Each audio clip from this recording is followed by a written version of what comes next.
आज मैं हिंदी का चैप्टर 1 का 50 टॉप वीवीआई क्वेश्चन लेकर आया हूँ।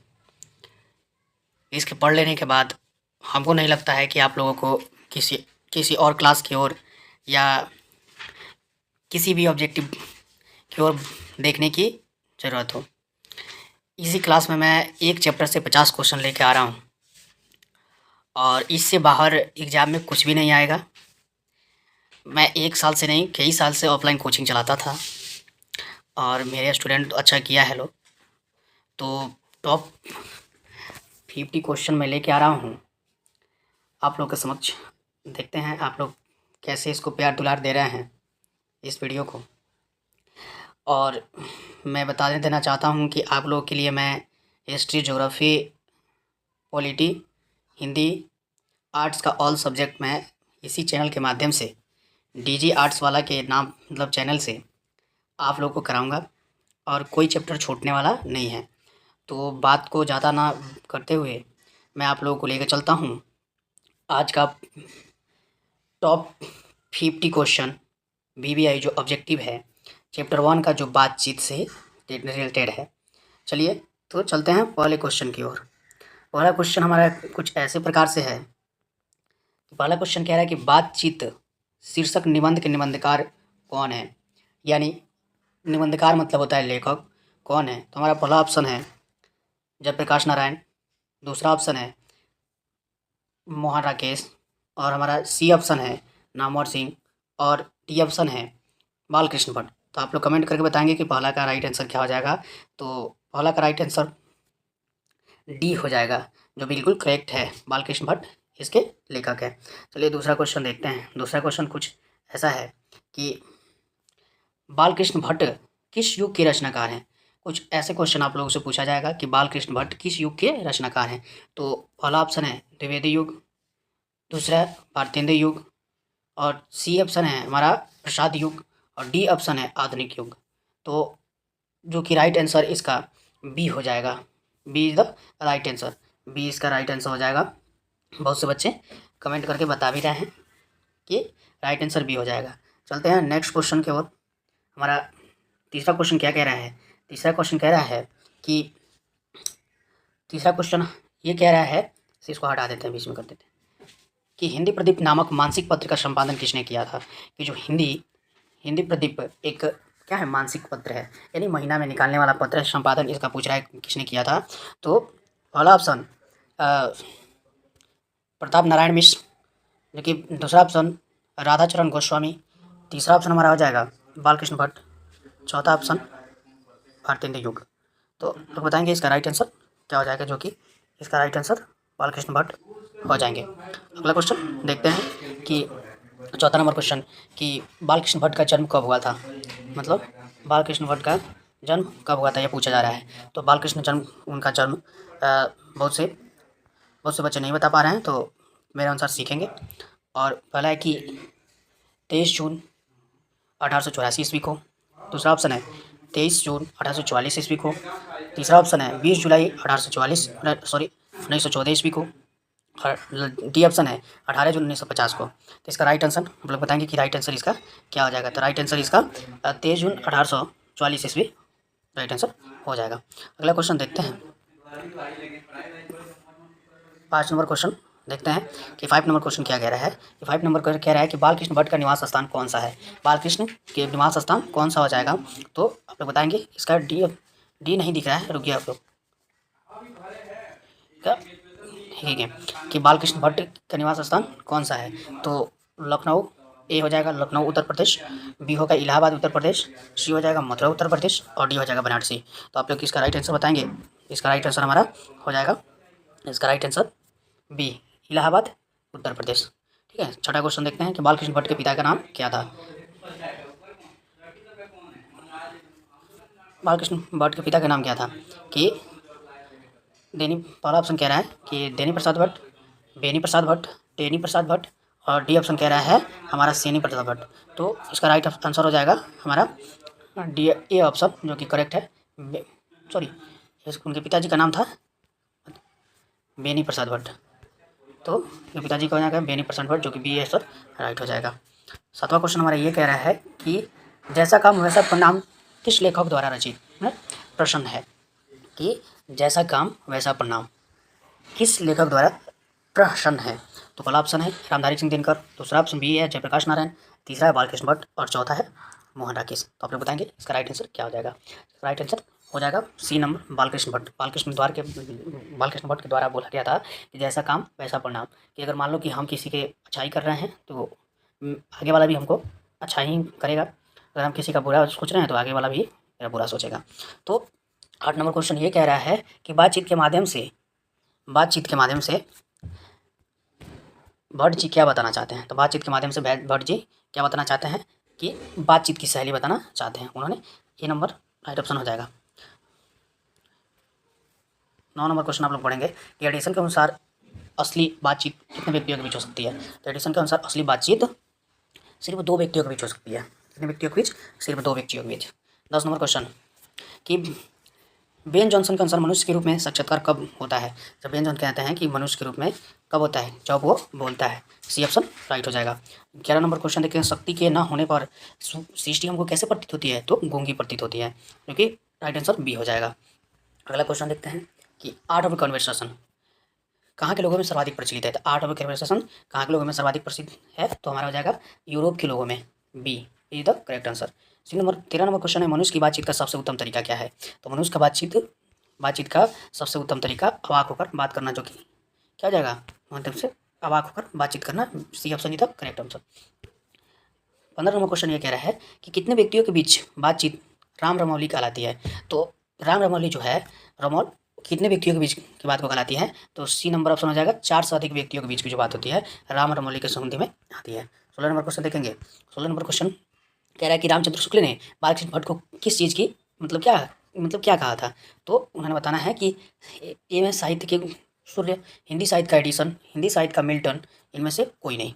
तो अब लोग बताएंगे कि इनमें से क्या हो जाएगा, जो कि राइट आंसर सी हो जाएगा कि उन्होंने हिंदी साहित्य का मिल्टन कहा था उनसे। ठीक है। 17 नंबर क्वेश्चन है कि कौन सी रचना बालकृष्ण भट्ट की है। कि रेल के विकट खेल, कि कछुआ धर्म, कि रेवड़ू का, कि प्राच्य विद्या। तो जो कि रेल का विकट खेल, इनका ए नंबर ऑप्शन हो जाएगा। अगला क्वेश्चन 18 नंबर रवि कुंसो ने 16 वर्ष तक किसके मुंह से बात नहीं सुनी थी। तो मनुष्य, आदमी, जो सी नंबर ऑप्शन है ये सी हो जाएगा। या आप मनुष्य करके दे, एक ही बात है। अगला क्वेश्चन हमारा कि बातचीत से मन किस प्रकार हो जाता है। तो बातचीत से मन बात कर लेते हैं तो क्या हो जाता है, हल्का और स्वच्छ होता है। जब बी ऑप्शन इधर राइट आंसर। अगला क्वेश्चन देखते हैं। 20 नंबर क्वेश्चन ये कह रहा है कि नूतन ब्रह्मचारी उपन्यास के लेखक कौन है। नूतन ब्रह्मचारी के उपन्यास के लेखक बालकृष्ण भट्ट, स्वाभाविक बात है। 21 नंबर संवाद से सबसे महत्वपूर्ण क्या है। संवाद की सबसे महत्वपूर्ण, सब VVI क्वेश्चन है, VVI पूछा जाता है हरदम, बार बार पूछा जाता है। तो संवाद से सबसे महत्वपूर्ण क्या है। तो आत्मीयता है। See the correct answer. 22 number question है भट्ट जी ने हिंदी प्रदीप का संचालन कितने वर्षों तक किया। मतलब बोला जा रहा है कि उन्होंने इसका संचालन लगभग 33 वर्षों तक करते रहे। ठीक है। और 23वां नंबर क्वेश्चन है बालकृष्ण भट्ट की मृत्यु कब हुई थी। बालकृष्ण भट्ट की जो मृत्यु हुई है वो कब हुई थी। तो 20 जुलाई 1914 ईस्वी को इनकी मृत्यु हो गई थी। 24 नंबर क्वेश्चन है कौन सी रचना भट्ट द्वारा रचित नहीं है। तो वो जो उनकी रचना है किसके द्वारा वो नहीं रचित है। तो वो मेघदूतम हो जाएगा। ठीक है।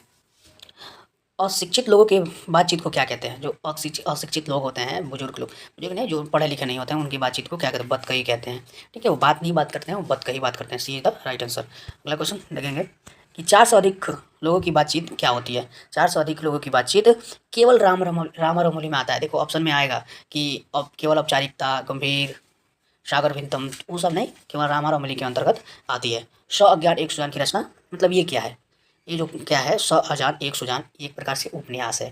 ठीक है। बालकृष्ण भट्ट द्वारा लिखा गया है। आप लोग कमेंट बॉक्स में बताएंगे कि 100 सुजान एक से बता दिए हैं। बालकृष्ण भट्ट ने इंट्रेंस एग्जाम की परीक्षा कब उत्तीर्ण की थी। उन्होंने बालकृष्ण भट्ट ने अपना मतलब परीक्षा कोर्स किसका, इंट्रेंस एग्जाम की परीक्षा 1872 ईस्वी में उन्होंने उत्तीर्ण की थी। वाक शक्ति के अभाव में मनुष्य क्या नहीं कर पाता है। तो वाक शक्ति के अभाव में अगर जिसके पास क्या हो, वाक शक्ति ना हो, बोलने की शक्ति ना हो, तो क्या कर लेता है, वो अपनी भावनाओं को क्या अगर मतलब वाक शक्ति के अभाव में मनुष्य क्या नहीं कर पाता है, अपनी भावनाओं को व्यक्त नहीं कर पाता है, जो कि सी ऑप्शन ही था राइट ऑप्शन, कि वो अपने भावनाओं को व्यक्त नहीं कर पाता है। वो बोलेगा कुछ इशारा से, लेकिन उनके मन में जो भावनाएं होगी वो नहीं बोल पाएगा। बातचीत का हुनर किसके पास है? तो बातचीत का हुनर यूरोप के लोगों के पास है। लोग इतनी सरलता से बात करते हैं, इतनी अच्छाई से बात करते हैं कि आगे वाला उन पर प्रभावित हो जाता है। अगला है कि बाल विवाह किसकी रचना है? बाल विवाह रचना है बालकृष्ण भट्ट की, तो एक ही ये ऑप्शन इधर राइट हो जाएगा। अगला क्वेश्चन देखते हैं 32 नंबर कि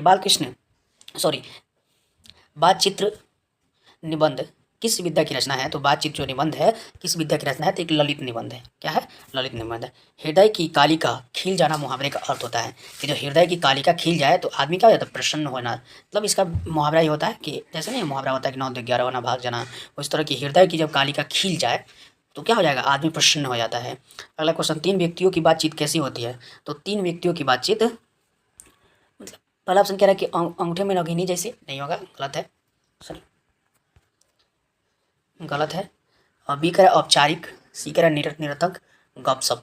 तो 3 आदमी का बात गपशप में आ जाएगा कि गपशप इधर राइट आंसर। अगला क्वेश्चन कि मवाद और धुआं से कैसे बाहर निकलता है? तो बातचीत के जरिए, जो अंदर जो भी कठिनाइयाँ बैठी रहती है, बातचीत अगर हम कर लेते हैं तो हमारे अंदर से उस मवाद धुआं बनकर निकल जाती है। भट्ट जी को हिंदी का स्टील किसने कहा था? जो भट्ट जी थे उनके हिंदी का स्टील किसने कहा था? तो वो रामचंद्र शुक्ल ने कहा था।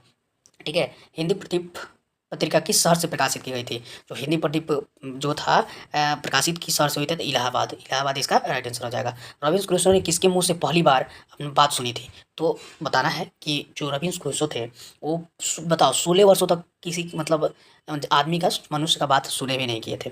तो हो जाएंगे हमारे फ्राइडे के मुंह से पहली बार उन्होंने 16 वर्षों के बाद फ्राइडे के मुख्य से आवाज़ सुनी थी। बताओ, और तुम लोग को नहीं मिलेगा आवाज़ सुनने के लिए, तो एक कमरे में तुम लोग को बंद कर दिया जाए तो कैसा लगेगा?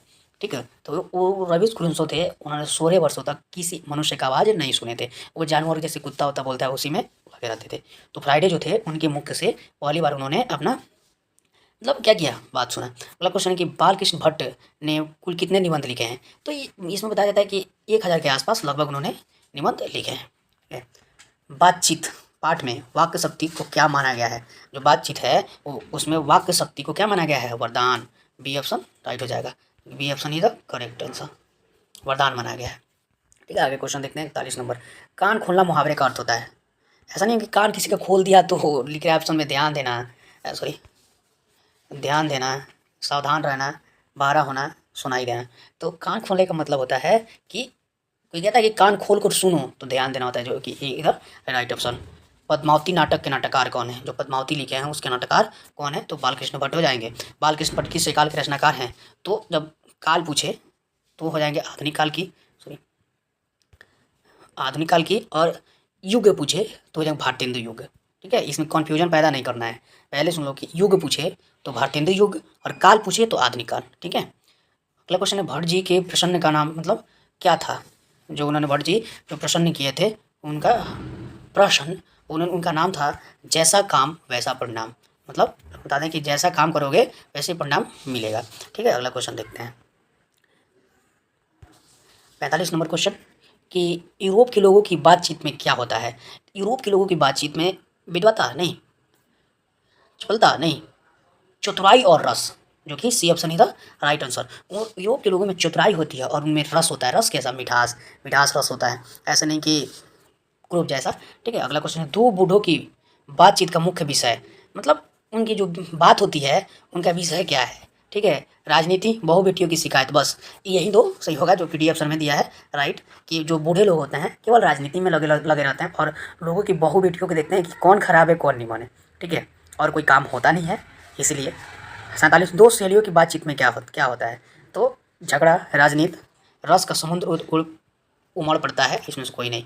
तो हमारा हो जाएगा कि रस का समुद्र, सी ऑप्शन हो जाएगा कि रस का समुद्र उमड़ पड़ता है। अगला क्वेश्चन है जो कि 48 नंबर 48 नंबर, भट्ट निबंधमाला के कितने भाग हैं? जो भट्ट थे निबंधमाला के 4 भाग हैं। ठीक है, अगला क्वेश्चन देखते हैं कि लेखक के अनुसार, इसमें 4 राइट हो जाएगा। लेखक के अनुसार बोलने से ही मनुष्य के गुणों का क्या होता है? तो प्रकट होता है। जब मनुष्य, बी नंबर राइट हो जाएगा, बी नंबर। जब मनुष्य बोलता है तो उसके गुण प्रकट होता है कि आदमी कैसा है, क्या क्या नहीं है, क्या सोचता है क्या नहीं सोचता है। ठीक है। जो कि अब लास्ट क्वेश्चन 2 क्वेश्चन है, इसमें देखते हैं। आप लोग के लिए होमवर्क छोड़ देते हैं कि बातचीत निबंध में किसका वर्णन नहीं है, इसका आप लोग आंसर बताएंगे और इसका आंसर बताएंगे, और बालकृष्ण भट्ट किस स्वभाव के व्यक्ति थे, इसका आंसर आप लोग कमेंट बॉक्स में बताएंगे। बाकी आप लोगों को ये सेशन कैसा लगा आप लोग कमेंट करके बताएंगे, और जो भी हमारे स्टूडेंट नए हैं हमारे चैनल को लाइक सब्सक्राइब अपने दोस्तों के पास शेयर कर देंगे। धन्यवाद, फिर मिलते हैं नेक्स्ट वीडियो में। थैंक्स।